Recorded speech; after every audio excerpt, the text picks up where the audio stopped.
Okay, it is 6:01. You get started. Quorum check. So in the room, in addition to myself, we have Craig, we have John, we have Bill, and we have Frank. And we have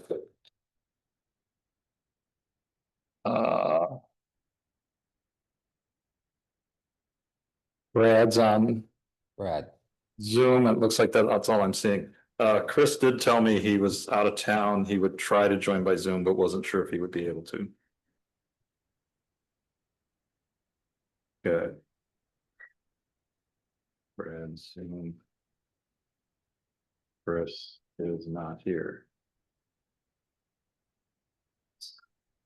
Okay. So we do have a quorum, that's good. Public comment period for things or items not on the agenda. Is there anybody that has anything to talk about that is not listed on tonight's agenda? Hey, Ray, there's no camera set up. I can't see, I only see Tony. Isn't that enough? There you go. Oh, now we got the camera on the room. Good.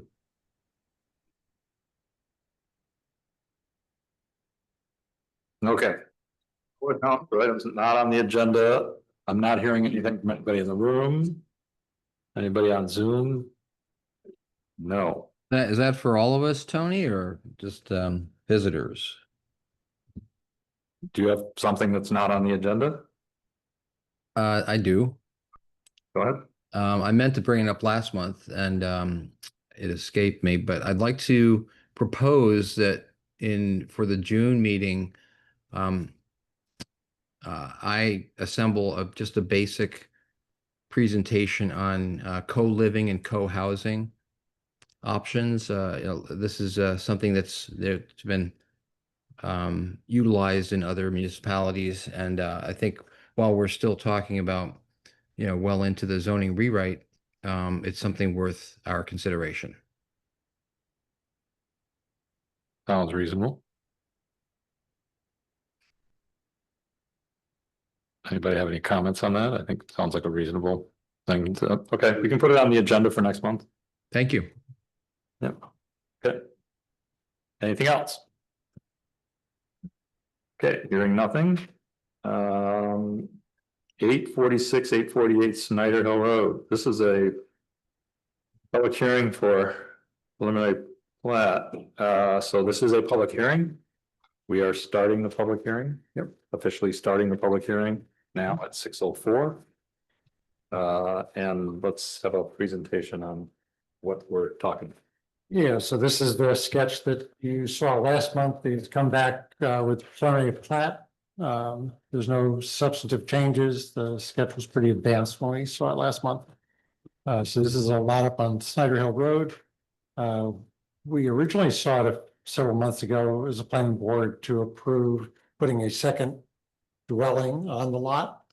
And now the owner is coming back to apply for actually executing a subdivision and making it into 2 lots so that a building is on each of those lots.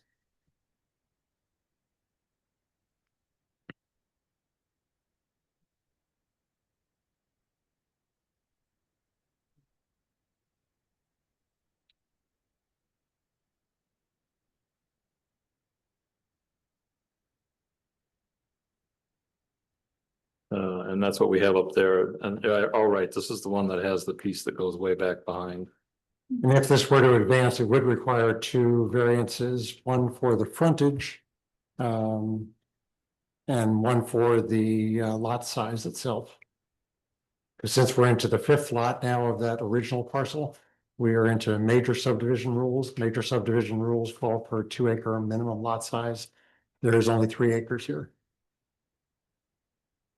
So one of those Is each lot non-conforming, or will there be one conforming and one non-conforming? Each lot is non-conforming both in frontage and in acreage.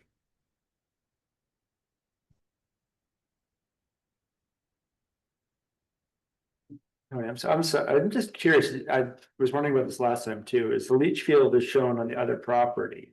Are you planning on putting another leach field in for the second house? You could, there's an updated, I believe. It's on a different, slide. Okay, You guys have an updated, this is the old one, from last month. Do you have the new one here? I'll look for it. I do. I don't think I'm seeing it. I saw it online. I mean, I know you guys have it. Oh.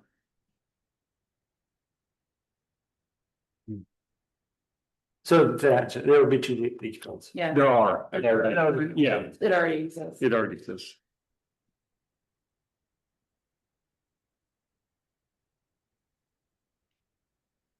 Right. Yep. Can you read? The other subdivision, would they require ZBA approval? This property, so this is the fifth. So this first, second, and third, did they, No, I think they were all conforming. They're much larger parcels. so this is. Correct. Or two, the parent, is this the parent lot too? Was this the original parent? I mean, This was the fourth subdivided lot, totally conforming lot. I haven't seen an updated survey. Where is that, please?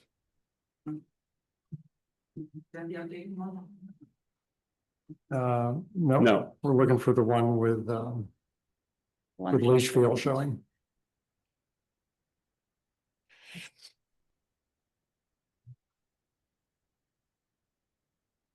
While we're looking for that, I just had one question, Tony. Or Uh, I have a question. It's just a chronological question. I see the date on the survey is November, or excuse me, October 10th, 2024. And the house under construction, is that still the case? Is it still under construction or is it completed? it is, the house is completed, but it does not have a CO yet. Thank you.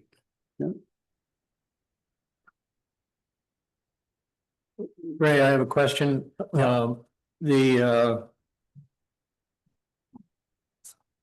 Lot size and front footages are roughly half of what the zoning would permit, using a conventional major subdivision. The conservation subdivision would allow some flexibility in that for the developer. Is that conceivable here? So we can apply that in this district. There would have to be some conservation analysis, and then some piece of this would have to. There'd have to be something in it that would be conserved, and it would have to make sense, yeah. My concern is that this isn't even close to meeting the area and bulk requirements, and it sets a precedent that those are meaningless. To me, anyway, that's what we do if we go ahead and approve this, and I'd like to figure out an alternative to that, but I'm not sure what it is. Well, like we did with the original conceptual approval of the subdivision, so that he could go and build a second dwelling on a single lot. We showed a configuration of a flag lot. Now, that's another alternative configuration, but then you start getting the need for an easement to have the driveway cross the front lot. So you start doing, and it doesn't solve the lot size issue. Right. Right, yeah, it sounds like though, the conservation subdivision approach wouldn't be appropriate here just because of the nature of the property, is that true? We've never done it on such a small piece of land. Yeah, there's really nothing to conserve. Okay. are you renting this? Are you trying to get to sell it or? No, I'm trying to sell The duplex. parcel A Okay, and live on the other. in the new house. In the new house, And the new house. correct.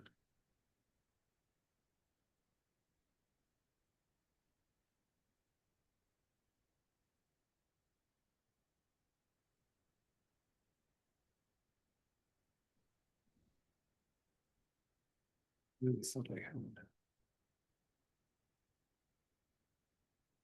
look on. Other questions? Sorry, Bill.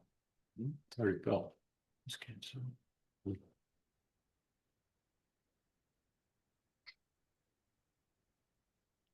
Can I ask how many square feet the new house is? 1519.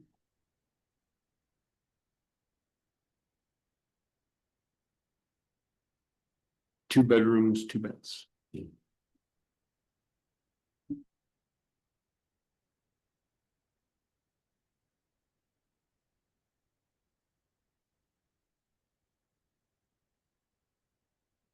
The original flag lot, proposal cut into the area that the county had designed for the future distribution lines for the septic.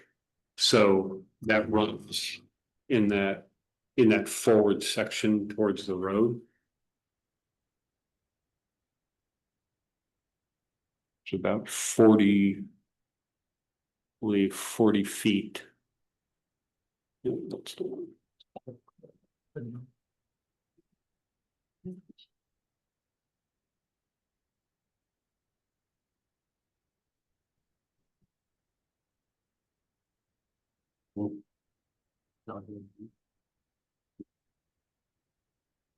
So the plat showing the leach field is now up on the screen. What's that? The plat showing the leach field is on the screen. Is on the screen, okay. Oh, okay, I haven't seen that before.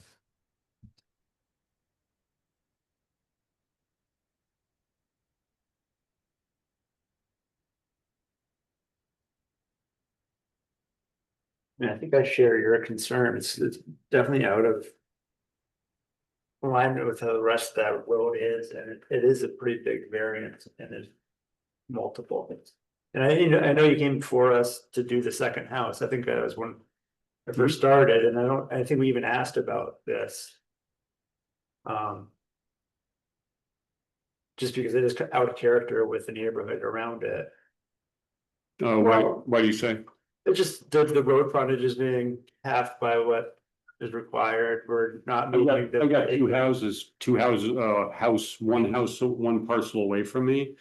With 100 feet of frontage, 109 feet of frontage, I believe. So it didn't really change the neighborhood. There are definitely houses in that, Stretch. if you want to call it, stretch hamlet little area there that are very tight on road frontage. I'm not sure of the size of those lots. I know that in the rural residential is 1 acre. I believe they're 1 acre minimums. Is that correct? 2 acre? 2 acres and 250 When you're doing a major subdivision, yes. subdivision. When you're doing a major Yeah. subdivision. But if I could just comment, I see that the point that's being made about the lot sizes, you look up towards north of there and you're getting into a neighborhood residential district, and there are a number of smaller frontage lots, within that long block. So it's not like it's an alien lot, I would say.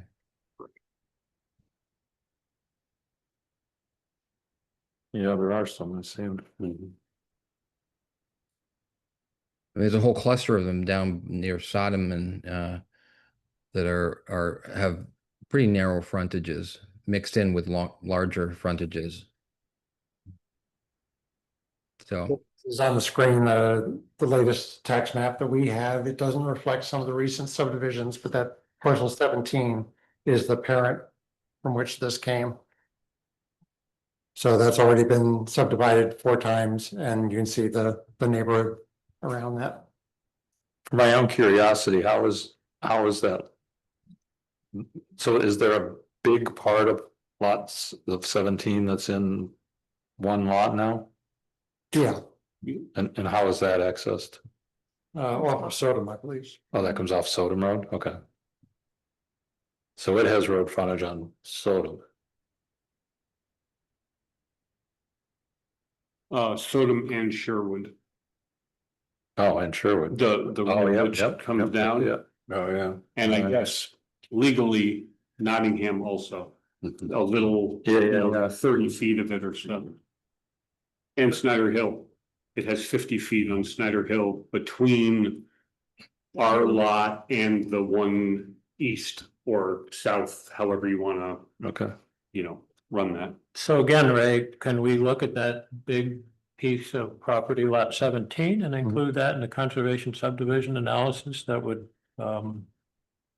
allow an approach to this which wouldn't require any variances or bending of the. But it's not in John's ownership. We don't.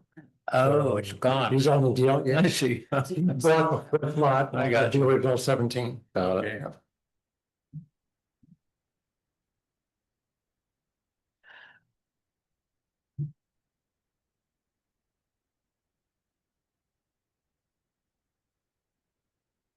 I don't suppose the 350-foot length property line could be considered frontage or front yard because of the driveway.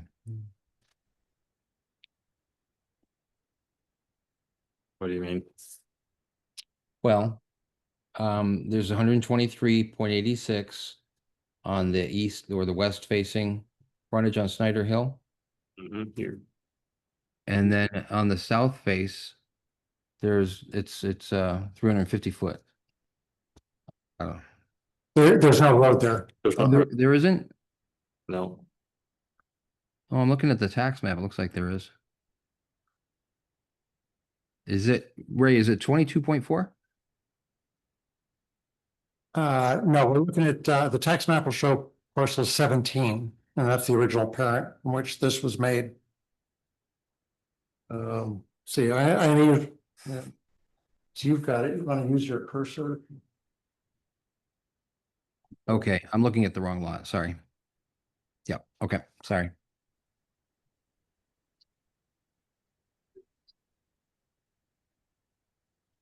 just out of curiosity, what is? I mean, all land gets broken down to smaller lots over time. What is there a time figure that things become just subdivisions and not major subdivisions if you're not I always thought of a major subdivision as something that developers would do when they were wanting to split a large lot into a cul-de-sac or something like that versus just splitting off a piece of land. Two houses that are both. If John, the reason why this becomes a major subdivision is just the cumulative effect. If we didn't I look at it over time, we'd have people coming, oh, I just want to do 2 or 3 this year, and then 2 or 3 the next year, and then 2 or 3 the next year, and then it would become major. Sure.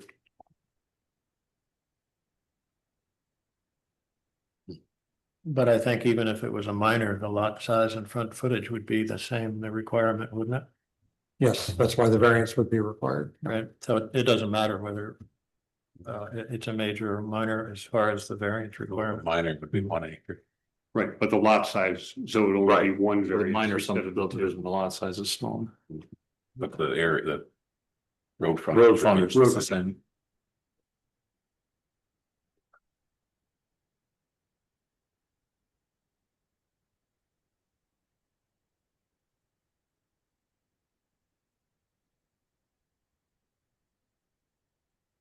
Start. Go ahead. I would say approve it just because everything around it is similar. What do you think, Ray? I mean, you can justify it because other road frontages are similar and other lot sizes are similar, so. In my mind. And it's the last time it will happen, so over there. Has this already gone through the zoning board of appeals? No, Is it? It seems like it shouldn't, but I don't know. Well, definitely. Yeah. Okay. Subdivisions have to be they have to get a recommendation from the planning board before they can act on a subdivision variance. No, anyway, that's my 2 cents. The rest of you go forward. If we got a consensus or what here.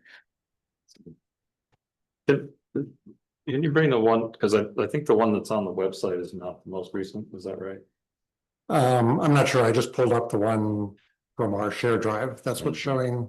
I can show that again. Where, because the one I have has the leach field on parcel A.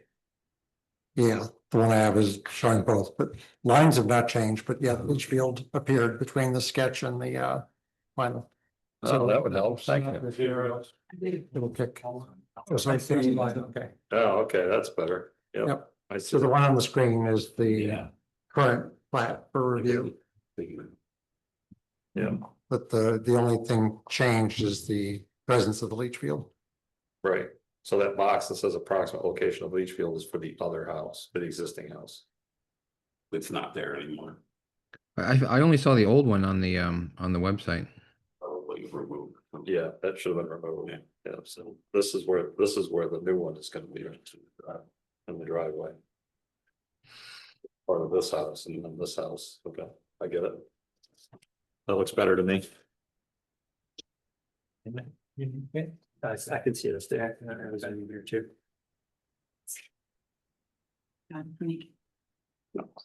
Got a fun seal on it. Yeah, want that back. So this is this is on Zoom here. Not a lot of people in the room. So this is a public hearing. Is there any? Good. Do you know when the original 17 acres was broken up, if there's anything that came along with that decision? Any requirements from the board to allow that when it went to the zoning board? No, that was a minor subdivision at that point, so that was approved administratively. Okay, Okay. Um. Is there anyone on Zoom or in the room that wants to, this is a public hearing, so. Yep. Is there anyone that wants to make comments on this project?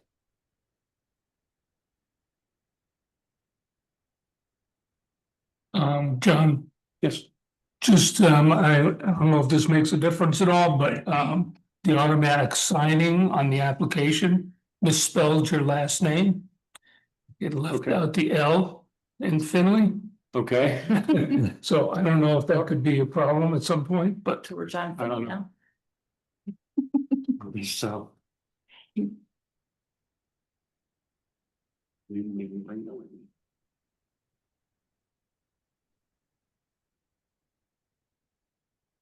Seeing parts. I'm not seeing where it's hugely different than what's already there.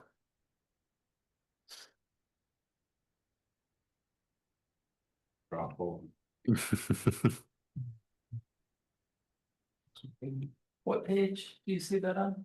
On the app? Oh, no, no, no. Not on the environmental system. Okay. It's on the application, we're okay. Yeah, All right, so thoughts from the board, I tend to agree with Craig that it's not all that much different than. What's around it, but it is a significant.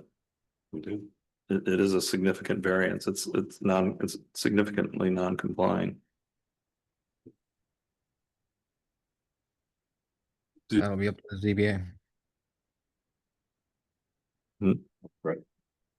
Brad, can you repeat that? I said that will be up to the ZBA. We're giving recommendations to.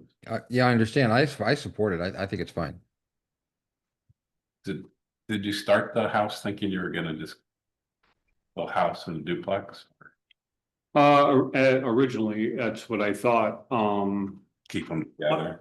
Yeah, unfortunately, there was a house that was buried on that property, unbeknownst to myself. Which considerably raised the cost to build this house. With the Hair used to be red. with the removing of the house, the over digging in order to get rid of it, the rebuilding back up with material. Pushing the timeline. And, you know, the timeline, you know, I was supposed to be in this house in October of last year, or, you know, something along those lines. We're, you know, we're almost in June of the following year, so. I need to try to recoup some of my input, so, that's. That's why I'm, Right. that's why I'm in front of you, is to try to break this up in order to. I was just curious why you put two houses on one lot, so Yeah. that's what. Yep. Yep, no, it would, that was the idea. Live in one, rent the other. Right, and that, because that's, I remember when we reviewed this before, that was the idea, is it needed to be subdividable. But at that time, there was no plan to actually subdivide it. Correct. Right. I mean, the one thing is it's gonna look the same to anybody driving by it anyway at this point, because there's two driveways, two houses, so. It's the line that we're putting down, it's the rate of the property. And we've discussed it extensively with all the neighbors. Yeah, I mean, I understand where you're coming from, and I think I'm gonna end up agreeing with you guys, but the precedent that, you know, this much of a variance can come after. Somebody's come to the board a year ago saying, we're not gonna break up, we're gonna just have two houses on property, that, I just don't like the precedent of it, I guess. But it doesn't. I would have trouble saying no to it, I guess. Does it get flagged as rather than a precedent as an exception? Is there some way to not make it a precedent?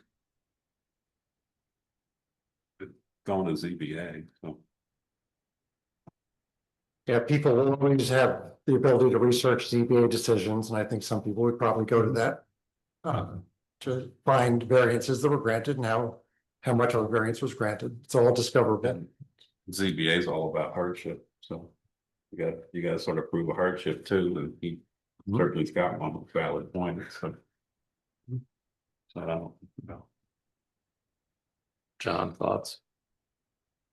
I've spent the last couple of weeks taking a real hard look at density I know. and so forth in the rural zones and the comprehensive plan.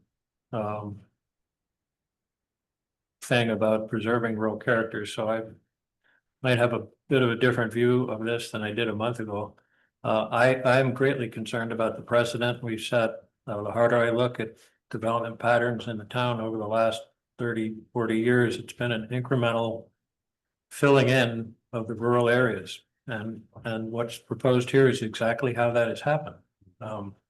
Subdivision of lots into smaller lots, which then get subdivided again, and it's filling the place in. And again, in my mind, that's not consistent with what our comprehensive plan in the broadest sense calls for.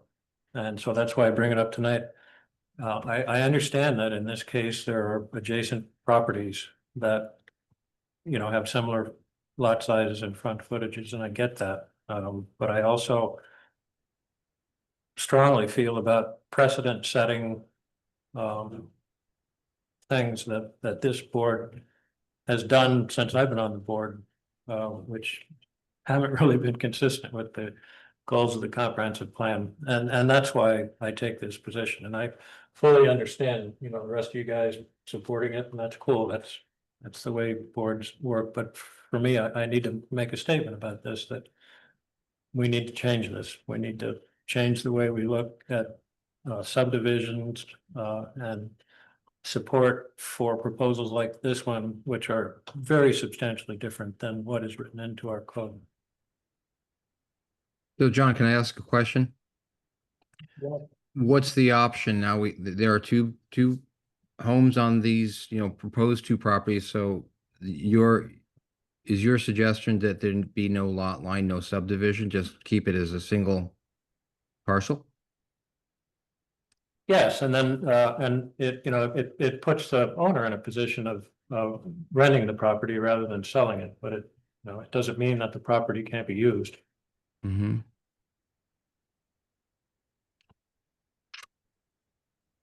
Thanks.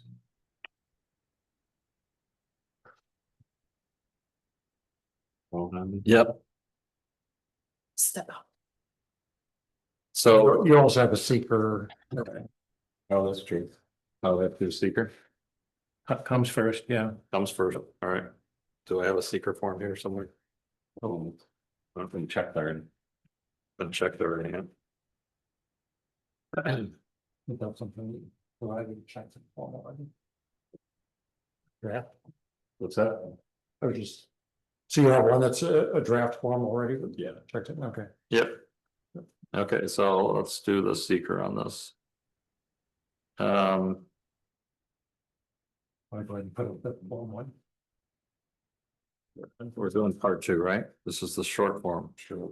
Yep. Will the proposed action create a material conflict with the adopted land use plan or zoning regulations?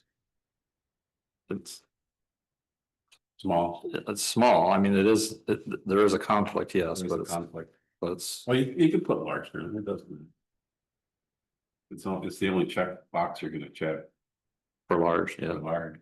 What are people's thoughts on that one? Yeah, Well. I think it is a significant. You think it's change. large? Yeah, yeah. Yep. Yeah, because both the area and the road frontage. Or moderate to large, actually, I would agree with that, Yeah, moderate to large, yeah, moderate to large. yep, moderate to large, okay. Will the proposed action result in a change in use or intensity of? Will the proposed action result in a change in the use or intensity of use of land? It's not a change in use. It is a bit of a change in intensity. Small, it would be small. Small, yep. Will the proposed action impair the character or quality of the existing community? Small. Will the proposed action have an impact on environmental characteristics that cause the establishment of a critical environment area? No. Will the proposed No. action? So, excuse me, I have to interrupt. This, even though we originally had an SEAF, it has come in as a full environmental assessment form. Slightly wrong. Jump to that. Is it really? Oh. You get major subdivisions. Okay. Okay. Those ones. Do we have the form? Part two. Part two. I've never seen that. I think I have a part two. And part two. I do. So we gotta read a whole lot more. Oh, this is gonna be a lot longer.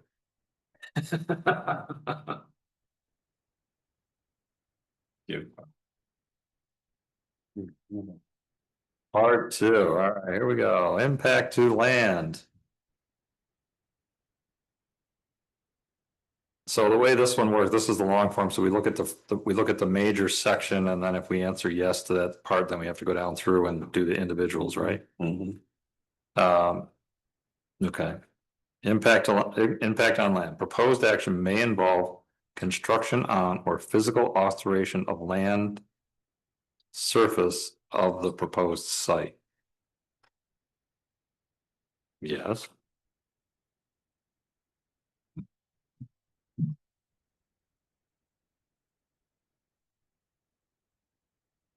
You got one. Yep. You can mark This one I can mark out, thank you. Thank you. So yes, because well, I mean, he's already done it, right? He's built a house on it. Proposed action involved construction. Yes. Yes. Yes. Okay. Yes. And then it's may involve construction on land where the depth of the water table is less than 3 feet. Is the water table less than 3 feet? The county said 4 feet. Okay. Take your word. Okay, proposed action may involve construction on slopes of 15% or greater, no. No. Proposed action may involve construction on land where bedrock is exposed or generally within 5 feet of existing ground surface. You know, no, bedrock is down in, right there. Proposed action may involve evacuation or excavation and removal of more than 1,000 tons of natural material. No. No. The proposed action may involve construction that continues for more than 1 year or in multiple phases. No. Proposed action may result in increased erosion, whether physical disturbance or vegetation removal, including treatment by herbicides. No. Proposed action is or may be located within a coastal erosion hazardous area. No. Other impacts. Are there any other impacts we need to note here? No, in this part, no.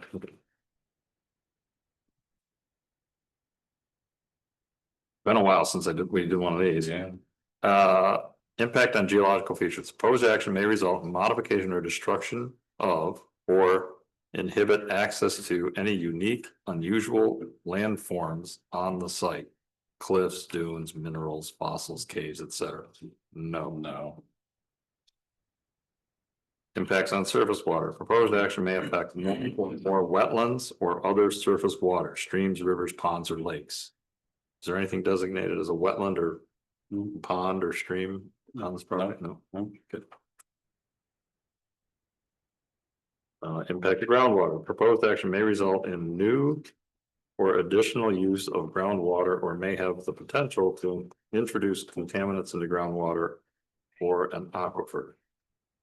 Well, it is an additional use of groundwater because there's a new well, correct? Yeah, correct. Next question. Next question. Proposed action may require new water supply wells. Yes, but it's small, right? Because it's just one well. Water supply demand from proposed action may exceed safe and sustainable withdrawal capacity rate of a local supply or aquifer. No. Proposed action may allow the result of in residential uses in areas where without water and sewer services. Proposed action may allow or result in residential uses in areas without water or sewer services. No, because there's a well and There's a well. septic, right? Yeah. Proposed action may include or require wastewater discharge to groundwater. No, it's a leach field, right? Right. Proposed action may result in construction of water supply wells, locations where groundwater is or suspected to be contaminated. You've tested your wells, right?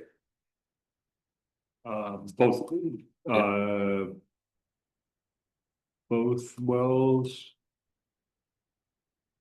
The first well, it was tested prior to me buying the house, and the new well was tested. At the That's time. not part of brilliant. Yep. Good. There's no contamination. Right. Proposed action may require the bulk storage of petroleum or chemical products over groundwater or an aquifer. No. Proposed action may involve commercial application of pesticides within 100 feet of drinkable water supply or irrigation sources. No. Any other water impacts? No. No. Okay. Impact on flooding. Tony, if we could just interrupt and go back for a moment to the surface water one. Gina's pulled up mapping that shows some wetlands. So On which property? on that. On which? So number 3, just back up one section, the impact to surface water. Okay. Yeah, we'll jump side on that or.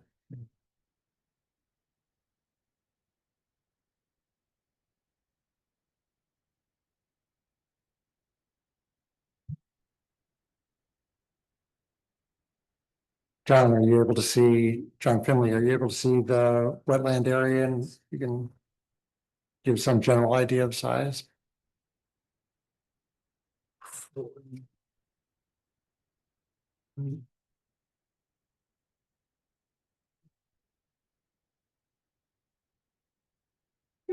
The circle there? I don't know where I'm looking. Is the circle the The area is circled, The area area that is considered wetland? yes, Federal. It's probably. So it's in the back corner of parcel A. And the back corner. And of 840. It's on both properties. There's B as well. a pond there. There's a pond there. And Yeah, there's a pond. I can actually kind of see the pond if it's but the pond is on the other property. cut right in half. Oh, all right. So Like a third of it is on parcel A, or I'm sorry. Like a sixth of it is on parcel A, a sixth of it is on parcel B, and the rest of it is all belongs to the 840. So for item 3, we need to answer the major question, yes, because there is wetland on there. So we have to go through these things. Action may create a new body of water. No, we're not creating a new body of water. Action may result in increase or decrease of over 10%. Or more than 10-acre increase or decrease in the surface area of any body of water, no. Proposed action may involve dredging more than 100 cubic yards of material from wetland or water body, no. Proposed action may involve construction within or adjoining a freshwater or tidal wetland. Or in the bed or banks of any other body of water. Within, it's not within the, he's not building within. Yeah, I would say no. No, we're joining. Proposed action may create turbidity in a water body either from upland erosion, runoff, or disturbing bottom sediments. No. Proposed action may include construction of one or more intakes or withdrawal of water from surface water. No. Proposed action may include construction of one or more outfalls for discharge of wastewater into surface water. No. Proposed action may cause soil erosion or otherwise create a source of stormwater discharge, may lead to siltation or other degradation of receiving water bodies. Proposed action may affect the water quality of any water bodies within or downstream site of the proposed action. Proposed action may involve application of pesticides or herbicides around any body of water. Proposed action may require construction of new or expansion of existing wastewater treatment facilities. No, well, yeah, I mean, he is putting a new septic system in, so that's wastewater treatment, but small. Okay, so we did 3, 4, 5. Impact on flooding. Proposed action may result in development on lands subject to flooding. It's not in a floodplain, right? No.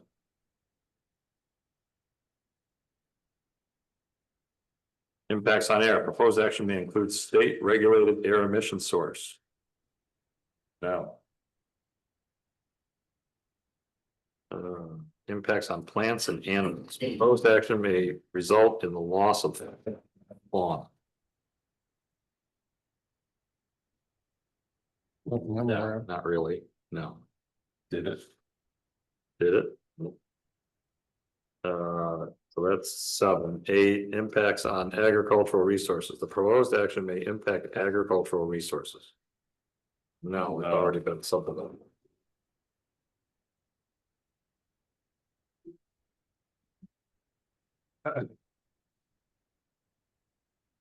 9, impact on aesthetic resources.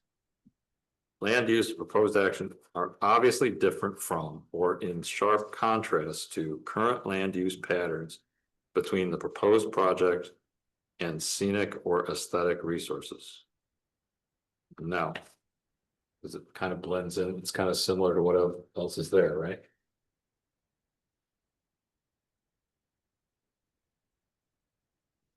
Yep. Everybody says no, right? Yeah, go with no. Yep. Yes. Impacts on historical and archaeological resources. The proposed action may occur in or adjacent to historic or archaeological resource. Not that we know of. 11, impact on open space or resource. Proposed action may result in loss of recreational opportunities or a reduction of an open space resource designated in any adopted municipal open space plan. No. Impact on critical environment areas. Proposed action may be located within or adjacent to a critical environment area. No. No.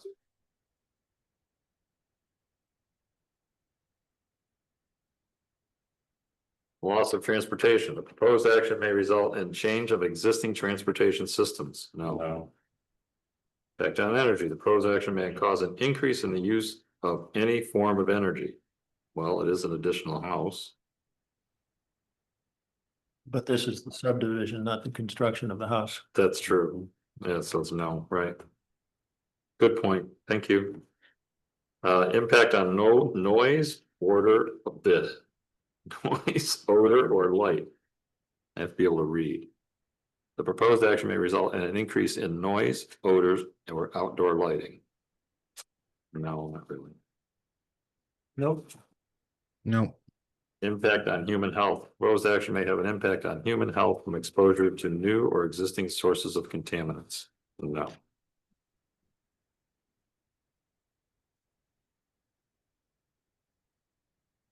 Last page. Consistency with community plans. Yeah, here's where we go. The proposed action is not consistent with adopted land use plans. That would be a yes, right? Yeah. That would be a yes. Proposed actions, land use components may be different from or in sharp contrast to current surrounding land use patterns. Not really. Yep. Right. Small.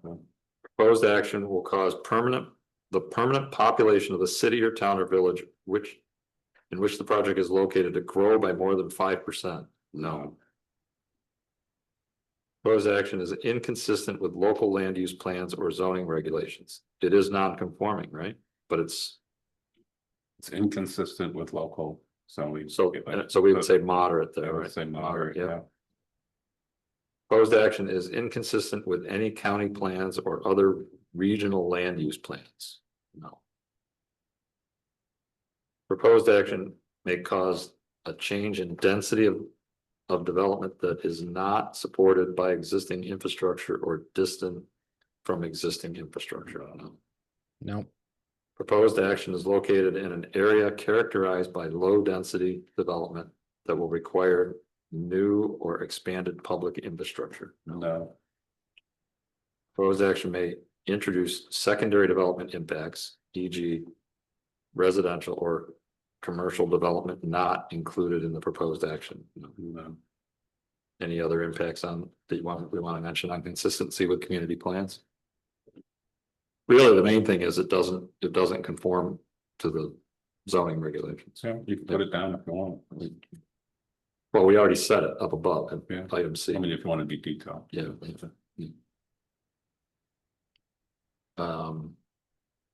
Do we want to detail something there, another, like, what the variance is? No. Okay. Consistency with community character. The proposed project is inconsistent with the existing community character. Existing community character, I would say no. I would say no. No. Yep. Okay. Okay. So having gone through this, everything's pretty much no. The only exception is the moderate large impact on because it's inconsistent with local land use plans or zoning regulations because of the zoning regulations, and that has to do with the fact that the lot sizes are smaller than what are required in a major subdivision and the road frontage. But it is. Okay. So I move that we find a negative seeker declaration. I'll second it. Okay, all in favor? Oh, any other comments on this?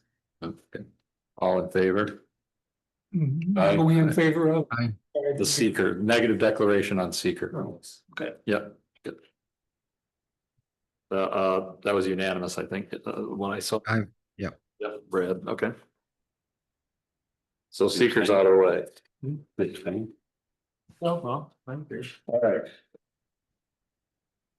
So the next motion is, we are approving, we would be, if Approving the preliminary plat, so you get. Approving the preliminary plat. For next month. So it could go to the zoning board. Are we adding a recommendation that they grant a variance? Is that what we should be doing? Is that a That's separate what one? they Yeah, want, that's some kind of the a second one. recommendation Okay. from this board. Is that a separate resolution or the same? Doesn't really matter, I don't think. Okay, one big resolution. Yeah. One big resolution. The proposed resolution would be that we approve the preliminary plat. Recognizing that it is forming it's creating two non-conforming lots. And recommending that the zoning board approves a variance, even though there is a significant difference in what is in zoning versus what's being done here. But it is in keeping with the character of the surrounding community. Does that sound like a reasonable motion? I think so, right? Yep. Yeah, I think. so. Okay. Okay, I move that, I'll second. okay? Any other discussion? Tony, I'll just point out that if this had come forward as a major subdivision to create 5 lots, as we're seeing here, it would not. It would not have gone through. I agree with you. I agree So with you. incrementally, we're saying it's okay, but, Mhm. and I'm just going on record. I, point that yeah, out. I got it. I got it. I mean, one of the things I'm struggling with is that we did approve this to put the 2 lots on here because saying it was subdividable. Previously, looking at this, to put the second house on there, For the right? same, because it was consistent with. Right, right. Anyway. So that's the motion. You got a first and a second? We got a first and a second, all in favor. Aye. Aye. Brad, Frank, and, oh, not Frank, sorry, I'm looking at Bill, and I said Frank, sorry. Brad, Bill, Craig, myself, in favor, all opposed is Frank and John. The motion carries. So I think we're done. Yep. Um, So now your next submittal would be a final plat, but there is no recommended changes to the final plat, correct? right, there's no record, no, because the. You changed them already. You changed them already, you did the changes that we had asked for. You asked for. Yeah, yeah, So we will have one just simply labeled final plat and then public hearing again next month's 4th Thursday of June. okay. Or And ZBA. is- And the hearing is On the third. right? I believe it's the 3rd. Yep. Okay, Tell and what? It's like telling your story. Hardship, Hardship. ZBA, yeah. ZBA. Okay, so that takes care of that. One last chance if anybody wants to say anything else about this project. So I just have a question for you. Yes. Are you in hot water over this at home?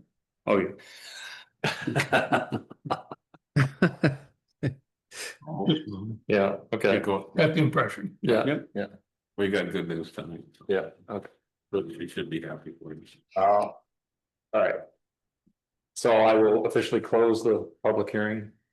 Or do we need to hold it open? Yeah, no, yeah. Yeah, could close. so we will officially close the public hearing at 6:54. Okay. Thank you. Thank you. This was so drawn out, but. Have a fun holiday. Yep. 2150 Dryden Road has been removed from tonight or been deferred till June because at the applicant's request. So we're at 1400 Dryden Road. This is a site plan review for SUP amendment with recommendation to the town board. So the town board will be the main approval body, but they want the recommendation on the site plan. This is an amendment to Mike Moore's business at Four Seasons Storage. And Scott Gibson is here as his agent to speak to any project. Yeah, this is the self-storage one there right by Brewers, right? Yeah. Yeah, boy, you're really packing a lot into that lot. Yep, he's subdividing, he's joining 2 separate lots. The existing one to the east and then the new one just to the west. I had some questions on this. But if others wanna, or do you wanna do a presentation? Let's do a presentation first of what this is. Yeah, you might. You can walk through the site plan amendment. Sure. So the existing building there to the east was put in approximately, I'm gonna say 3 years ago now, 4 years ago. He also owns the 2 just to the south there along Dryden Road. The site is accessed by an existing driveway just to the west there into the site. I've shaded the subject area And that would be combined with the rest of the lot. And so the access is open. Currently, it sort of curves around to the most recent construction on the east, but it also serves as an entrance driveway into the trailer development on the left-hand side.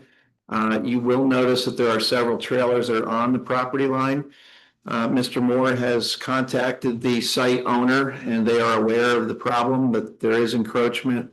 And in talking with Gina, we have included in our narrative an amendment that says that no construction will happen until those trailers are moved back. So that is understood. The building itself is, I believe it's 12,700 square feet. I could get the number out if you'd like, but it is in the narrative. It has 7 parking stalls. One is an accessible location. And there's a small lighting plan on there, as well as an arborvitae screen along the western edge that runs from south to north along the entire western parcel. Mr. Moore has requested that there'd be a chain link fence around the entire property, not just for the new building, but one that runs around his entire ownership with access gates that would be lockable. And I think the only thing that we hadn't really addressed, or at least gotten an answer about, is fire access. But the parking area that is proposed for the new building is, it would be adjoining the existing driveway. So our assumption is that the fire department would be fine with the fact that they could easily do sort of a K-turn through there. At least that's what we're hoping anyway. Lighting plan is pretty basic. It's the same fixtures that are on the existing building to the east. I believe they're dark skies compliant. There'd be 2 porticos on the front of the building, really for weather, for the customers. And there would be, in your package, you'll see the 2 different types of light fixtures, but the porticos would have lighting directly overhead of just hanging centered on the portico underneath. And then the rear would have exits, and those would be located on just above the doors, mounted on the wall, centered on the doors. Regarding stormwater, it is our assumption that this does not meet full stormwater pollution prevention requirements, since the area disturbance is less than an acre. It's approximately 0.82 acres. We recognize the fact that we do need to submit an erosion and sediment control plan to Dave Sprout. We have in this package at least a construction erosion plan that includes a construction entrance, appropriate concrete washout areas, stockpile areas, and silt fencing or silt logs if that's what Dryden requires. So that is included at least in the drawing set. But I believe David is going to want a basic SWIP, which is basically a narrative. So that's forthcoming. There is an infiltration basin, as you may be aware, that was designed for the building to the east. That's the sort of the oval area that's just to the north of the existing building. Right now, even though we're not required to do a full stormwater pollution prevention plan, we are contouring the site so that the proposed driveway flows toward the east, as well as about half of the building surface area. So half the roof will also flow to the east. The western half would just flow into the lawn to the west. There's a south to north running swale that exists there between the proposed building and the existing building that runs into the infiltration basin. And just to be on the safe side, we did go back and look at the original hydraulic model for the design of the infiltration basin and determined that it has no impact. So we still meet 100-year, 10-year stormwater requirements. If I can ask a question right Sure. there, because we're talking about the water, so I've been at this site, my mother has a storage unit there.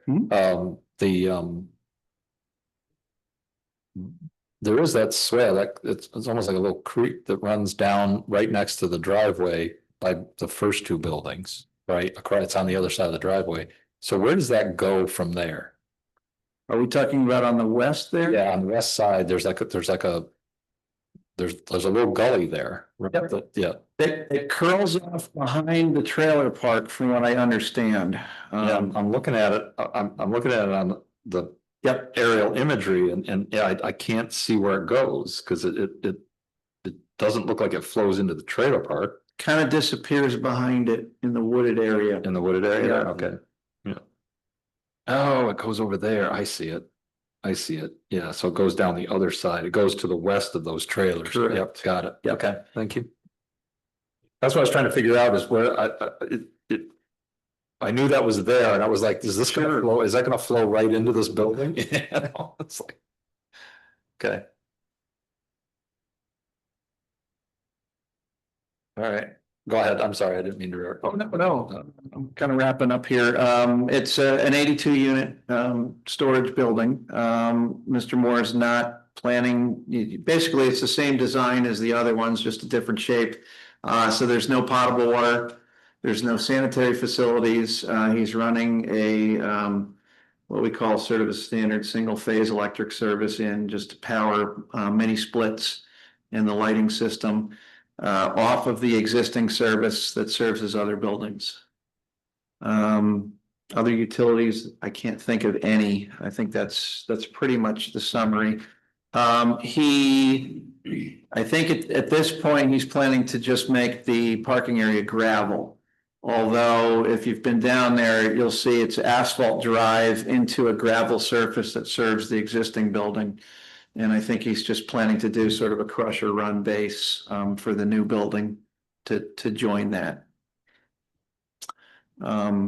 It's a peaked roof and I think that's probably the summary. How far? How far do the trailers have to move?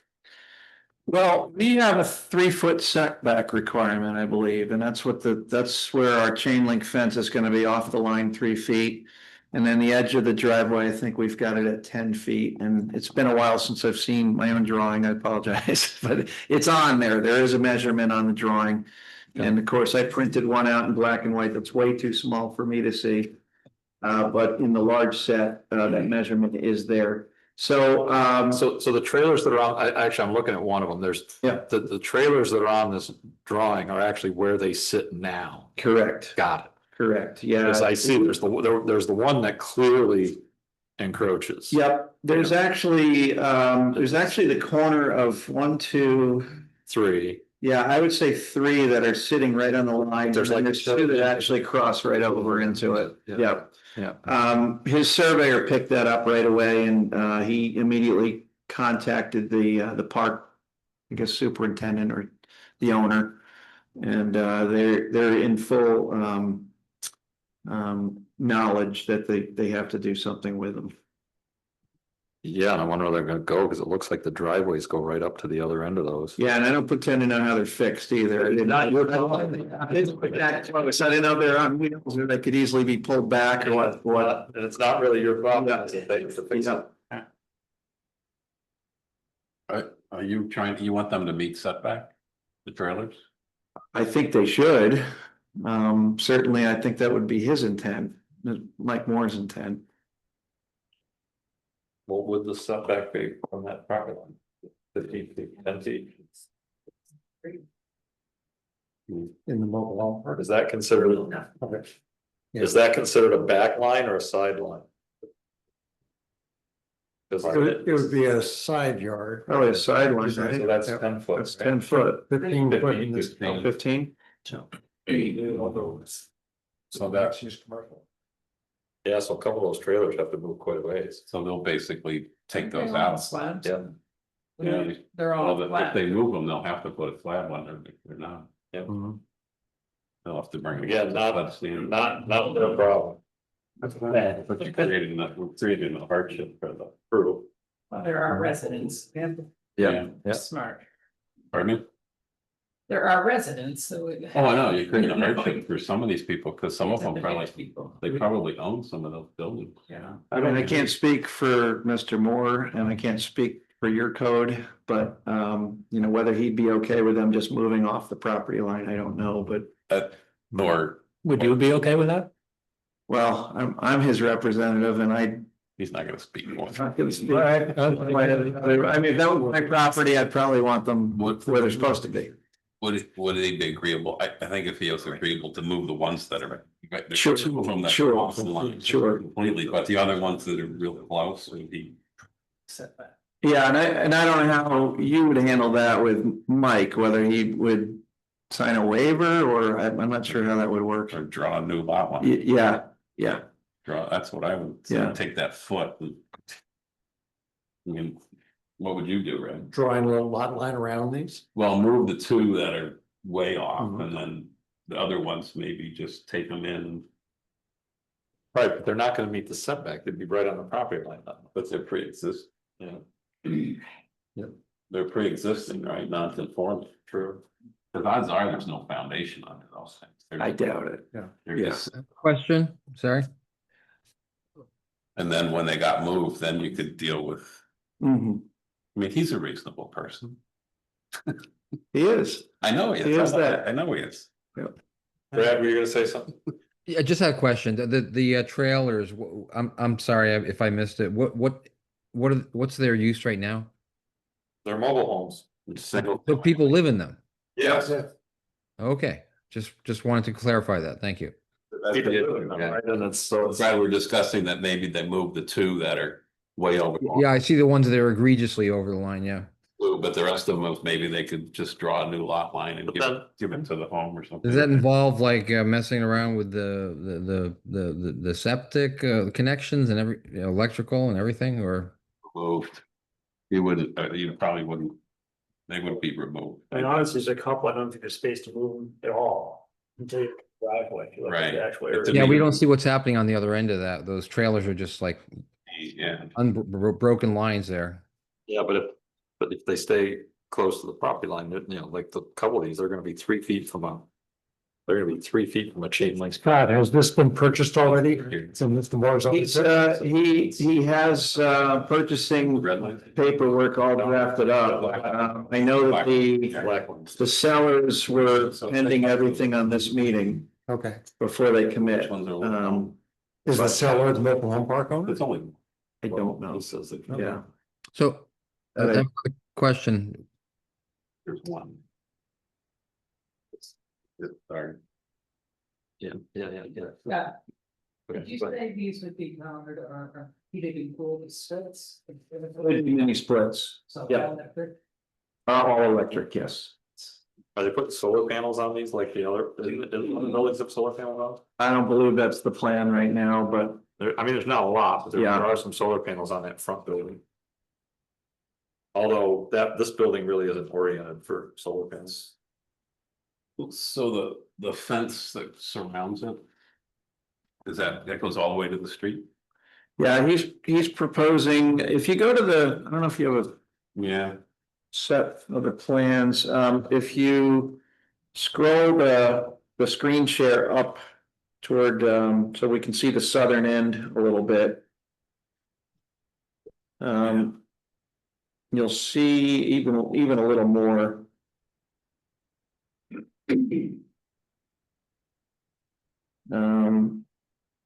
I know folks at home won't be able to see this, but, it runs Yeah, I see that. right down along the Okay. road frontage, So that is a chain link fence chain link fence. painted black. Sure, I'll make a note. And then a gate. Yes, there'd be a leaf gate at the entrance.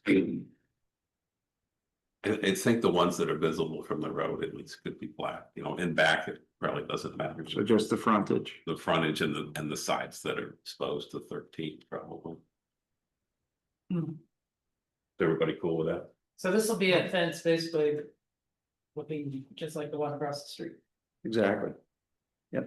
Well, isn't that a more decorative? The one that. I think that's a black vinyl, isn't it? Maybe get a match. Yeah, I'm recalling something more decorative I'll across. have to go up there and look at it. I don't think he was planning for a full-on decorative fence, but, I'm just talking the front. Yeah. And the sides that you see. Okay. but slatted type. Yeah, they were like slatted, concrete block posts. So. It's got the pine in it. I'm gonna let him defend himself on that one, but, Yes. you know, I know that, we didn't talk about anything decorative, but So this is controlled access. yeah, I think he'd be amenable to, say, a vinyl coated black fence, you know. We use them, I work for the city of Ithaca in my real life, and we use them around pump stations a lot, and they just blend right in. They just disappear. Yeah. At least the front and side. Sure. Going to be set back about the same distance as the one across the street? I'd have to go look at the one. Unless you moved it to the backside of the berm in front of this. Yeah. To be put on the backside, the north side of the berm, Yeah, and that would still help. secure the facility. Yeah, that would help. I think I just ran, when I drafted it up, just ran it 3 feet inside the property line the whole way around, so. So that would make sense to put it on the end. That would keep people from picking the tulips and the sign plan. Saw people picking tulips the other day. I mean, I don't see why he couldn't inset it on the front. Yeah. Front lawn, I mean, it doesn't have to go on the property line. So. Out of curiosity, what's the gate access? Is it gonna be locked all the time? So it's controlled access? We haven't discussed that, but I know he wanted to ensure that we could lock it. So I'm sure there's gonna be an after hours type thing, 11 o'clock at night or something. I don't know if he's got a property manager that runs up there and would lock it up. So that road currently leads into that trailer park area. There is another road, but is that going to block access to that area in a way that a fire truck would have trouble getting into those homes? Yeah, that's a good point. I'm not sure we thought about it that much, but you're right. I'll make a note of that too. I have a question. Go ahead. So I'm just curious about the disposition or resulting impacts of this on this trailer park. Are people being displaced or not? Unfortunately, I wasn't privy to the conversation between both owners, so I don't have an answer for you about how that would be taken care of, other than the fact that the trailer park representative said it would be taken care of, so. Well, that's not very reassuring. Yeah, well. I'm counting like 13 trailers in there, just looking at Google Earth. Yeah, And, I think preserving homes is pretty important. It's just my opinion on that. And I think I share it with others. So to create, I mean, climate control storage, great. I mean, lots of storage facilities, but priority wise, I think housing trumps that. So Yeah. I'd like to know what's going on with this trailer park right next door. I have one other, I mean, why couldn't you almost mirror this and put the building closer to the what's now more commercial side of things there and have the parking on the other side, which wouldn't impact the trailer park the same way? I think he was just concerned that somebody else's property was on his property. Yeah, well, I get that. part, Yeah. So, Brad, along the lines of what you said, the special use permit process affords leverage for the town board to protect the interests of the surrounding community and make sure that the proposed project is consistent with that. So I think there's some reason here for the town board to have expectations that the developer of this project will work in good faith with the surrounding community to find solutions that, in this case, don't displace over a dozen residents, and that they would work assiduously to figure out how to make the best of that situation and report back to the town board as part of the development of this project. I would just suggest that maybe Mike responds to you directly for that, you know, whether it's an email or something. You know, I mean, just us sitting around a table here, I mean, we could twist the building a little bit, cheat the fence a little more east, you know, there's things that could be done. Some of this depends on what the fire department's response is going to be for turnaround, because we were saving that little bit of lane right there to the west of the building as a just in case. So if they wanted the parking lot extended, you know, another 25 feet in so that they could sort of, you know, have not quite a hammerhead, but you know, something to head into and then back out of, that's where we were going to put it. But honestly, I mean, between the proposed parking lot and the existing driveway, I think the fire department would have more than enough room to move around in there. But yeah, your point's well taken, and all I can do is take this back to Mike and have him respond to you. Thank you. Mhm. John, thank you for pointing that out earlier about the town board and the special use permit. You know, I was just getting a little bit concerned because we were talking about these trailers like they were just objects and not homes for people, and it was a little disconcerting to me. You know, let's first preserve people's homes. I mean, even moving a home, it's a trailer, but it's somebody's home. Even moving a home a few feet, it can be, you know, rather you know, traumatic and disrupting someone's life. So let's give this a little more credence when we're talking about people's homes. I sense as we were, Brad, I don't think we were concerned with the homes. We've made that pretty clear. So I don't know how you got the impression we weren't. So Just what I was hearing, that's all. And the fact remains, the homes are not on the right property. Oh, that I get, but I'm just concerned about displacement. So if there's a solution that helps everybody, all parties, great. So I got a question. We were discussing fencing. Would there be a gate there that would need a lock gate on that lane? Yeah, I think that was the question that was raised. I'm sorry, I don't remember who raised it, but you know, that consideration needs to be made. If there is a lock gate, we're not locking the fire department out. We're not locking access to the park out. And whether that is necessary or not in the first place. So that's something we're going to have to go back and brainstorm a little bit. But there was a plan to put a swing gate right at the entrance to the trailer park. So there was going to be a swing gate there and a swing gate at the head of the driveway. And in talking with you right now, I'm not sure why we would put the swing. I know why he wanted the gate. He wanted secure access for the entire site, but that's not helping an existing access. So we're going to have to rethink that just a little bit. Well, my point was, is that a question now? Is that Shady Lane? Is that considered a town road? Is that considered is that a private road? That's private. Well, and I think Google Maps mislabels the part of Shady Lane that's on this property, because Shady Lane does not go onto this property. Shady Lane is the trailer park road. So that Shady Lane is essentially a dead end. Within the park, yes, but Right. I mean, that right now, it's not, they can drive through there, but. So if it Use that to access the trailer park? if it was made into a dead end, Yeah, then that might give them more maneuverability to move those trailers. Mhm. If it had to be done. I mean, you sound like you have an aerial pulled up. I do. When you go down the complex, I mean, you can easily get into the trailer area from the complex, but I have to admit, I don't know if that's their main entrance. it's not. The main entrance is off of Pickney Road. Okay. But I can, you know, if that driveway's there, I could see people using it. I don't know if. Yeah, so I think that might be why you wanted the swing gate down there. Yeah.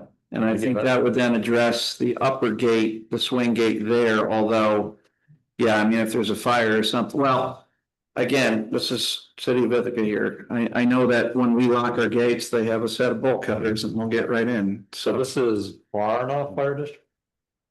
Yes. yep. And you've reached out to Barna Fire Department for feedback on the, Yeah, so, yeah, really all we're waiting to hear from is turnaround right now. Yeah. So. What have they said about hydrants and fire supply? A question came up about the most local hydrant, and there's one right on the corner of Nice Egg property across the street. It's about 600 feet from that hydrant to the center of the proposed building. it's on the other side of Route 13. Correct. Yeah, Let's hope that doesn't happen. let's hope that doesn't happen. That's right. So I think, when the question came up, we were a little confused because there's a bunch of existing cold storage buildings in the same condition, so. I know he was a little concerned about precedent, I guess. The ones down on 50, right? A lot of them that way. Down below. Mhm.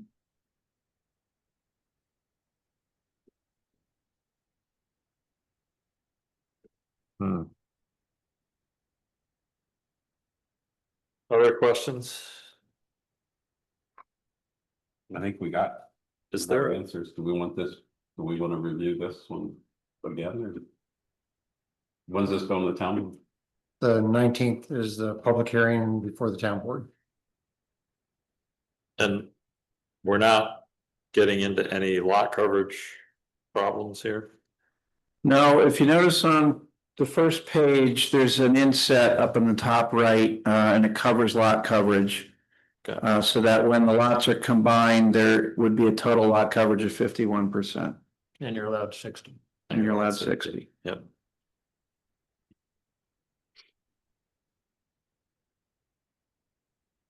Good. Tony, I don't need to see it again. I think that, Yeah. we'll pass on We'll, guidance. we'll just pass on the things we're concerned about, yeah. I know one question you'll get from the town board is how badly do you need to have the fence? Cause I frankly don't like the aesthetics, the way this, the counterpart across the street came out looking is an embarrassment to us, frankly.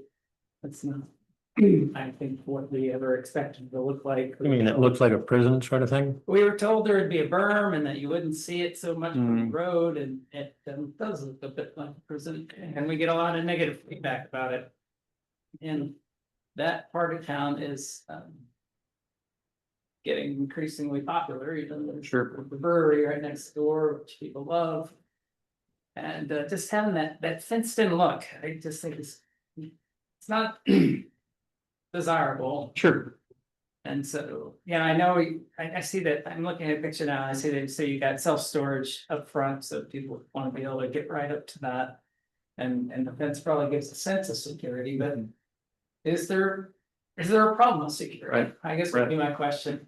I would ask you next month, so I'm gonna go and ask you now. Okay. Yeah, is there any data on that, or is it just a part of the marketing of it, that people feel more secure if they see a fence? It's a great question for fence manufacturers.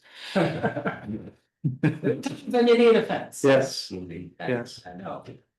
Got facilities in town that need fences, but. But yeah, you might be able to control access just with a gate and berm. Sure.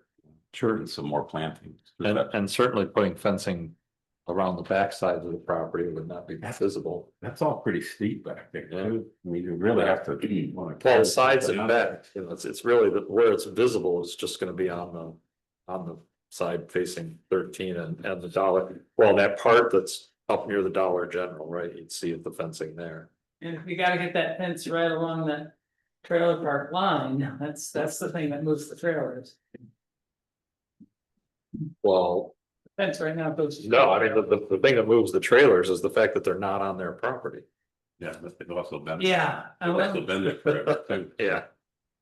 It's a tough one.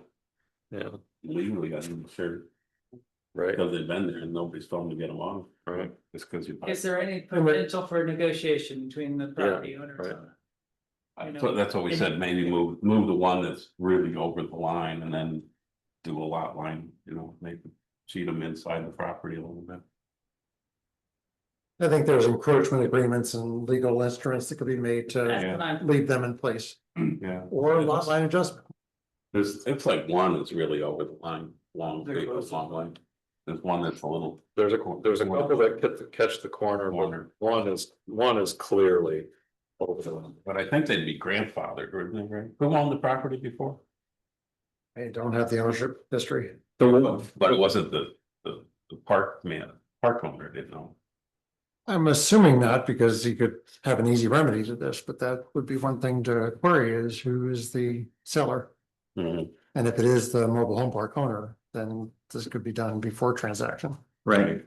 So I think that's a recommendation that we have to the town board, that the developers should come prepared to show that they made the best effort to Mhm. solve this problem with minimum disturbance to the residents next door. Just for knowledge, the lowest trailer is 10.9 feet over the line. And then the second encroachment is 6.6 feet over the line. The rest are kind of on the boundary and probably don't need to be addressed. Right, so that would be a case where the developer would not insist that the setbacks be per code, and instead try best to accept what's there. It'd be things like that that would be appropriate to bring forward with this president. Okay, so one recommendation, John, you articulated that one. One recommendation, other recommendations? Make the fence look nice up front, right? The fence, if Or it's make it if up. it's needed, Right, if Right. it's needed. I still question stormwater, but you've talked to Ray, you talked to Sprout about it? Dave has, yeah, I don't know if Dondi is sitting on any review of this, Dondi T.G. I Miller. don't know if he gets involved with basic SWIPs or not. But it's, the whole project is, what, the whole project must be 2 acres over there. Well, so oh,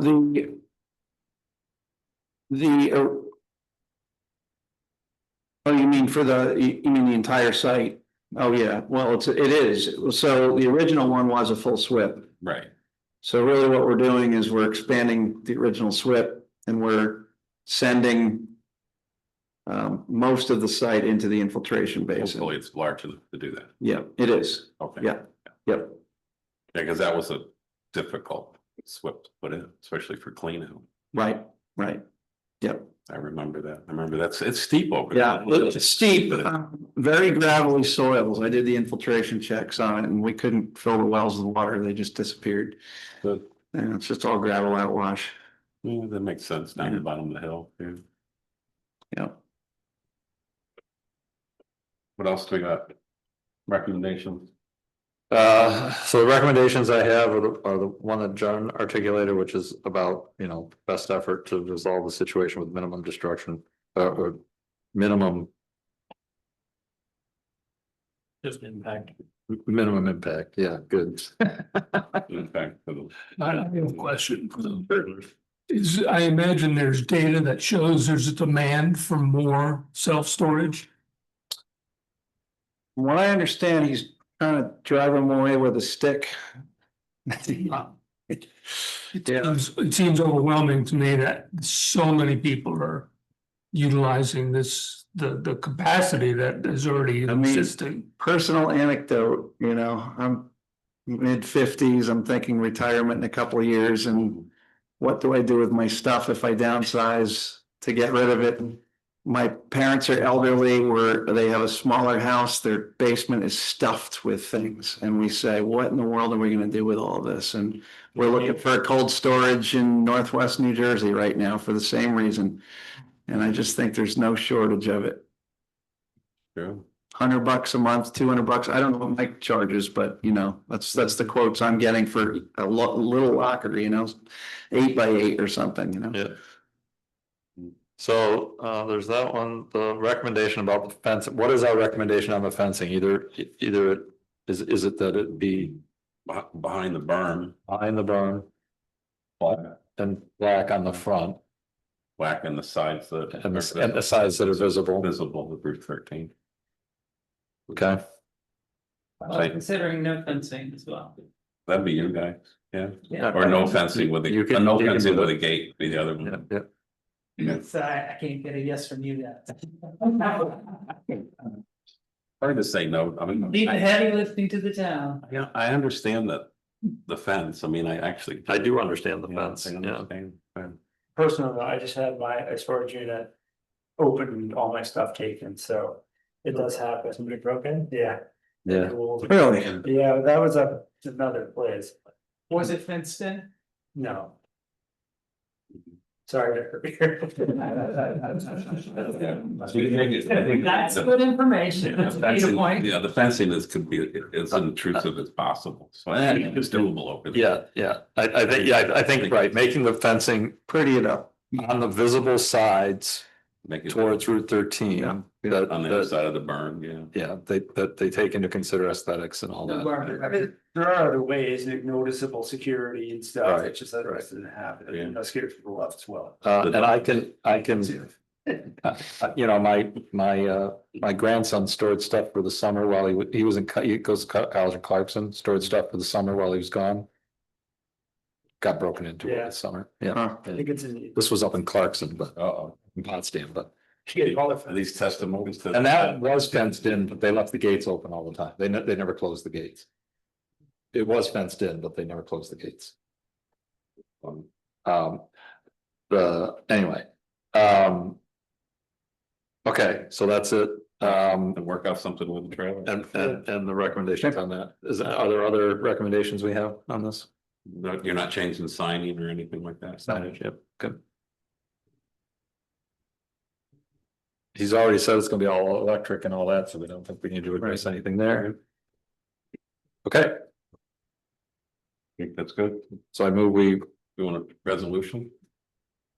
yeah, resolution to the town board. That we approve the site plan, Recommended. recommend approving the site plan with the SUP, this is an amendment, SUP amendment. With the conditions that we mentioned, which are, you know, working in good faith to try to address the issues with the trailer park, minimum impact to the homeowners and the fencing. I'd move that. I'll second it, so John second. John seconds. Any other discussion? All in favor? I Saw him move. Brad, I'm a no. I'm sorry, you're a no? Yeah. Okay. Brad is a no. Everybody else is yes, okay. All right, so motion carries. That resolution will go to the town board. Okay. It would be good, I think, to have a response. What were we asking for a response? Oh, that we wanted him to respond on. Well, it's mostly the trying to move out the people. And the fence. The fence, I don't think the fence is a big. Fence. Right. I'm sorry. The other condition is that the fire department. Right. Review and approve it, right? Right. It sounds like you're working on it. Yeah, okay.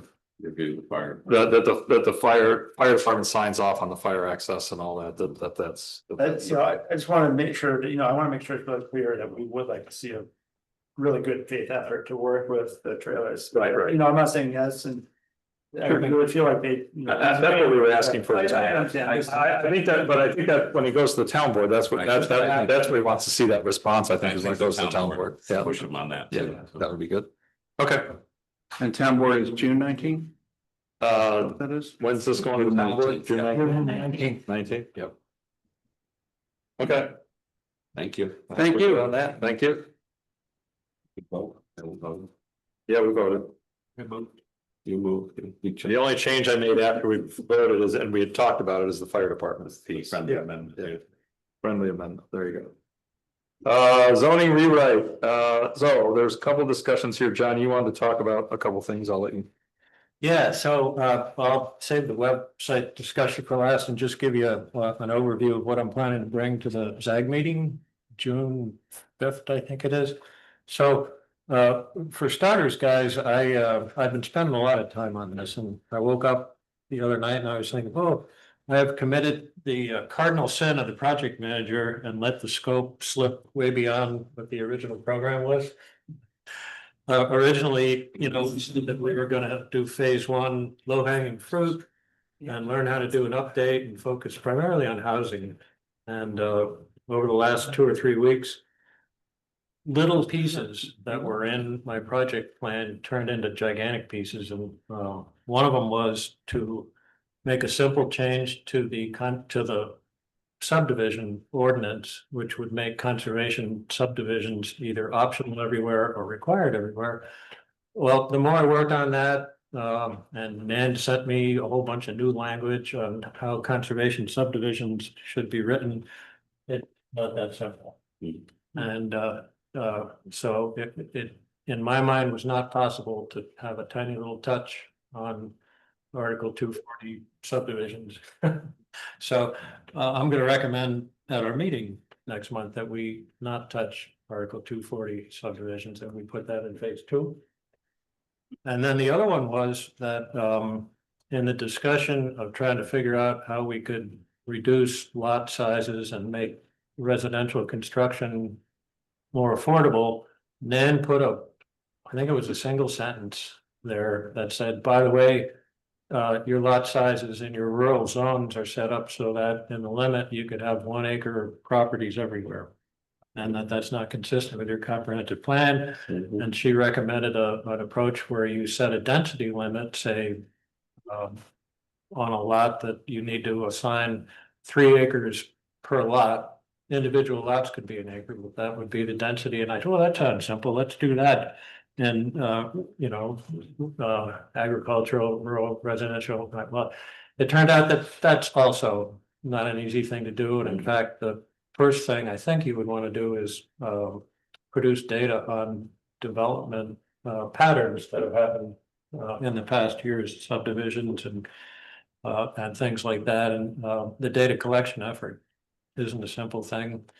I went to the Ag Advisory Committee meeting and had a discussion with them about their views on density limits. And again, not a simple thing. They acknowledge that residential development interferes with their business plan. But they also said that we should regulate that regulating density in the ag districts is up to the property owners, the farmers, to not sell off their land. So again, this would be a controversial thing if we tried to impose density limits in ag, and it falls off the low hanging fruit tree. So once again, when we meet next month, I'm going to propose that we put that also in phase 2. A couple of things that are in phase 1 that I think are useful that I haven't talked about, and I'll talk about next month. One is that the principles of the conservation subdivision, that is that you have flexibility on lot layout, lot size, setbacks and things like that. And that on the property, you work with the developer to conserve things that are important. Allow the planning board to work with the developer on a property like the little thing that happened in the village of Freeville, which is a rental property with small lot sizes and things like that. Nan said that it's a fairly common thing to put that in zoning, and it would replace our section in zoning where we talk about density in rural residential and rural agriculture. And again, it would bring the tools of the conservation subdivision to bear on community projects that don't subdivide land. So it wouldn't happen in 240, it would happen in 270. And it would give us and the developer tools to produce projects like Boseyville or like the one, Ray, that we recently heard. Chickle place. Yeah. That's nice, actually. It is, it's very popular. And right now it's a hard thing to do to the point where they don't try to do it. Yeah. So I would recommend that we put that into the phase 1 piece. And I think that definitely is related to enabling diverse housing types in our community. And then another thing that I think we can put in that'll be real helpful to us, and discussion with you, Craig, brought this to my mind. I think we've been lax on our approach to flag lots. I think we've approved them in places where they probably don't belong. And our current language in zoning isn't helpful for us. It really doesn't talk about the criteria that we should use when we review flag lots. Nan sent me a page, which I'll include with documents for the meeting next month, where she talks about where are flag lots appropriate and where are they not appropriate, and what's the purpose of flag lots. And we can put that in zoning. To Right, memorialize. was that part of subdivision or is that part of? That would be part of zoning. So zoning allows flag lots, there's a section in zoning flag lots, but it really doesn't say anything about them. Okay. Where you can use them. And we can add language that provides a purpose and criteria for how the board should review applications for that.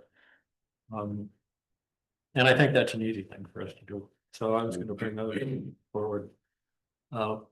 So the main agenda then, if we take the things out of the scope that I just talked about, we're pretty much done in the zoning advisory group reviewing the project plan. What I was going to bring is a bulleted list of major decisions that we've made to that meeting, and then that would get forwarded to the town board so that they would know, well, what are the big things that we're going to do here. So I'll include that. And I also have a few tweaks to the minutes from both the April and May meeting that I've done, and I'll send those minutes out. We could approve them at the SAG meeting next month. Assuming we have a quorum. Assuming we have a quorum. Please come to the meeting. Yes, please come to the meeting. We need a quorum. That's all really helpful, John. I appreciate it. I'm not surprised that the Ag Advisory Committee did not want any new, rules put in place, but what do we do with the overriding message in the comp plan that says we want to preserve our rural character? How do we make that actionable? I don't pretend to have the answer, but sometimes I feel like we just say that and it's. So it's, for starters, we need to understand that preserving the rural character means different things to different people. Yeah. And if your expectation is that the traffic, for example, on your road is going to be the same way in 40 years that it is now, that's probably not going to happen. But on the other hand, if you take our current zoning and project it 50 years out, it is, like Nan has said, it's 1 acre lots. It's a very dense, very busy, very suburban environment. And that's the way our zoning is currently written. So in my mind, the goal is, let's make it better. We're not going to make it perfect, but we're going to make it better. So instead of 1 acre lots, 3 acres is better than 1 per lot.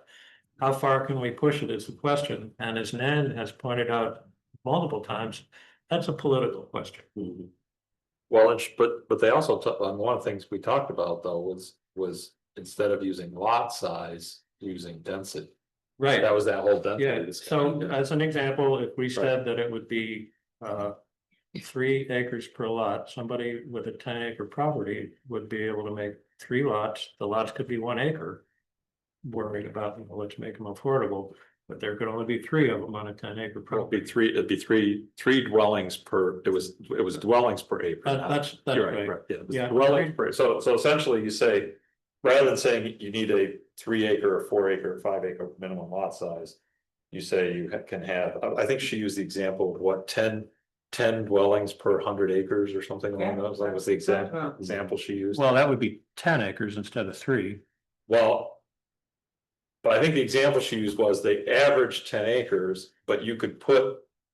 So a 100-acre lot could have 10 dwellings on it, but they could all be on 1 acre lots, and then you'd have a big. And that would be a density of 10 10 acres 10 acres per unit. per property instead of 3 acres per property. Right. That's an average, right? Which would conceivably preserve rural character. Right. If But- it's laid out right. If it's When laid you out. explain that to the Ag Advisory Committee, what's their reaction? Actually, they don't want it. They don't want anything. It's the same as last time. Well, in a sense, they were saying we don't, what they were saying is that once residential development begins near our property, the problem is already there, and if it's 3 acres or 1 acre, it probably isn't gonna make any difference to us, so let's not do it. And so what I left the meeting thinking is if it's not gonna make any difference to them, why get them all riled up about it?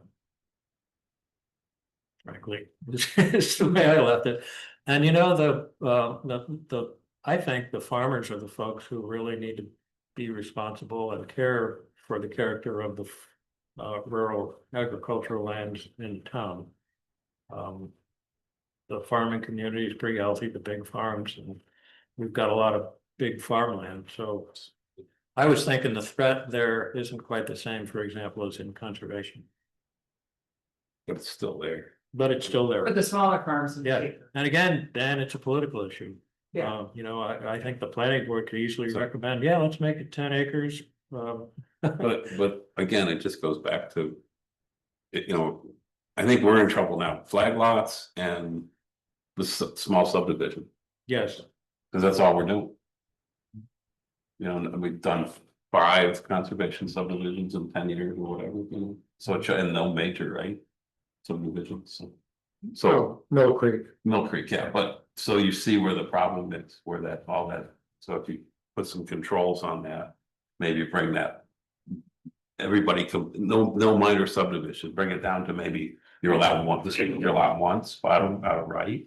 And that's it, and how you do it, I don't know, but so it goes back to density, but. I had that discussion with Nan too, and she said, well, you know, you guys can make it that anything over 1 split. Yeah. Is a major subdivision, but what we also talked about is that if you look at Article 240, there's no criteria in there for minor subdivisions. Now, if we change that so that the criteria there were more similar to some of the criteria used for the major conservation subdivision, at the very least, it would give the reviewer some basis to make decisions from that are embedded in the code. But what's the difference without a major subdivision? Except you would be required to use a conservation subdivision for. It depends how it's written. Yeah, it does, I mean, so if you go, let me just, so let's say you do density of 3 houses. Or 3 acres per 1 house. Right.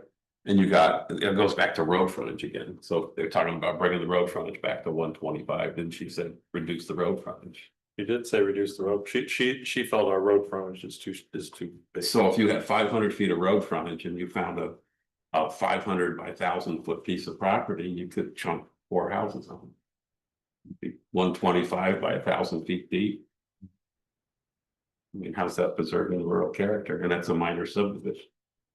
And I would, So, so I'll make 2 points about that. One is that if they were set back 200 or 300 feet, and that it was on one side up against a hedgerow and not in the middle of some farmer's field, maybe it's okay. And the other thing I'll say is it's questions like that that made me think that we shouldn't include Article 240 in the phase 1. Right, Because this is all good discussion, but it's all really part of phase 2. Part of yeah, it, yeah. yeah. But anyway, I mean, one of the things she said though was not going to minimum lot size, but to density. density. Right. Yeah. And the other thing to think about is as the ADUs become popular, you know, we're gonna have 2 buildings on a lot of lots. Yeah. And I said that to the ag advisory folks. I said, our goal is to increase housing, so there's gonna be more residential pressure. Right. In your district, but that didn't phase. Okay. Did you talk buffers with them? Yes. Yeah, they, in the discussion of how residential development affects their business model in life. I heard stories about trespassing. Sure. You know, loud complaints about manure in the street and, yeah. You know, Kim and Karen have a problem with. You know, when they put Leisure Lane in. You know, they can't spread manure now within 100 feet of the place. Yep. because of the, you know, so. Phase 2.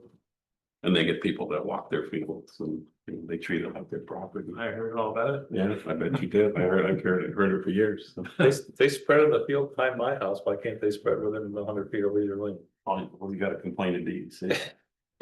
There's a complaint to DEC, DEC will come out and say, you can't do that. When, I don't complain. I like my cow neighbors. yeah, all you gotta do I is go don't up the complain street. at all. All you gotta do is go up the street, knock on Ryan's door and say, hey, hey, don't do it at 6 in the morning. All right, the other thing we want to touch base on is the website, so right now, I mean, I think it just needs to be part of the town website, the question is, where does it go? And there's, I've pointed out to Ray, there's already a place for the zoning rewrite documents that were part of the recommendation to the town board to hire a consultant to do that. But then it looks like they started another piece under the planning board, another section under the planning board. So I guess the question becomes, you know, I'm thinking that is this something that's under the projects under review section, and where should this live? And I mean, I don't have a problem with it being under the planning board. It's just if somebody goes to the town website, how do they find the information? So having a section, I think what we need is a right now, all that's there is these sort of document folders. I think what we need is actually a page, like a landing page that sort of describes the project and Zoning briefly and all that kind of stuff, and then links to a like a document repository. And it would also be good to put it right next to the comprehensive planning pieces so that people understand that the two go hand in hand. Yeah, that would be good. Let me look at town. So if I can chime in, I have news about our new page. Yay, we have a page.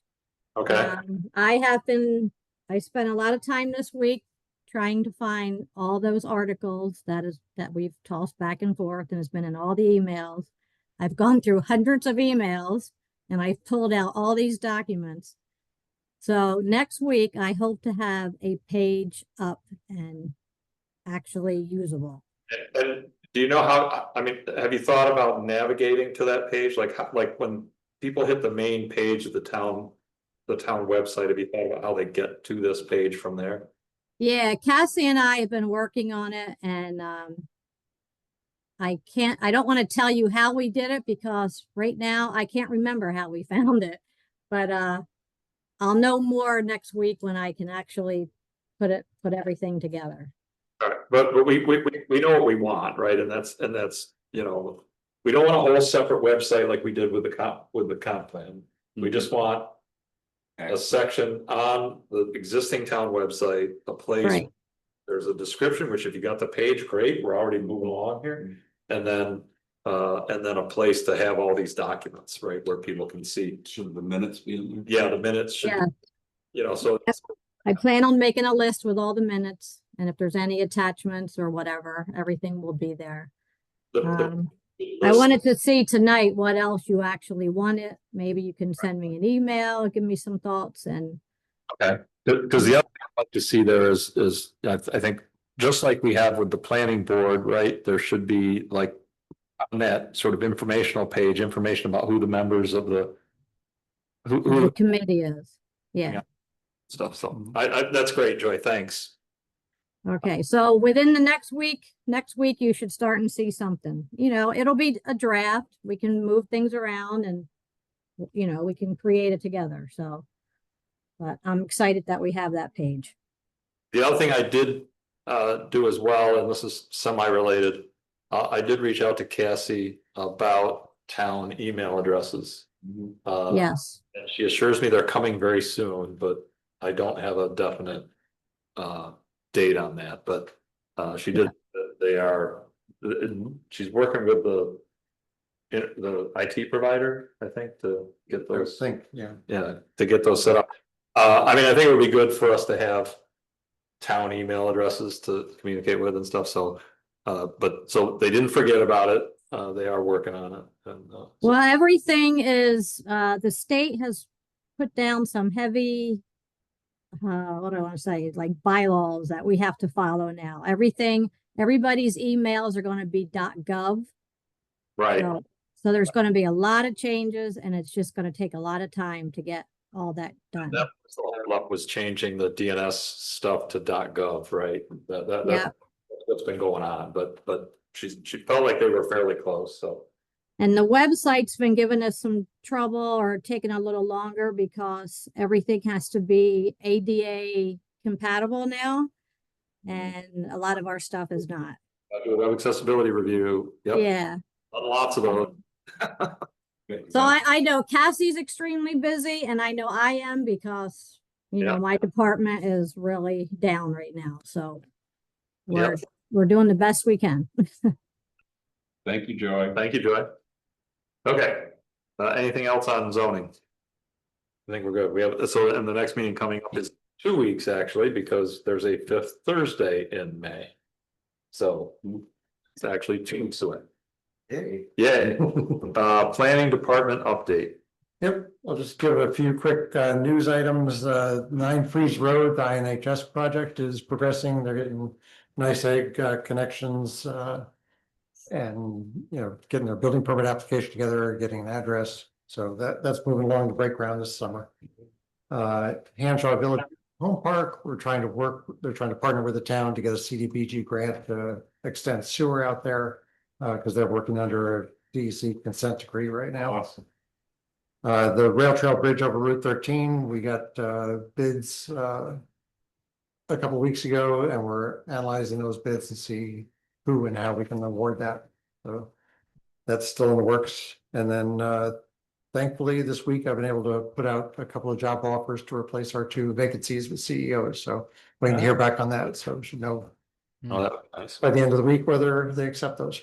Cool. That's it. The Hanshaw Road sewer, any chance of water going that way too?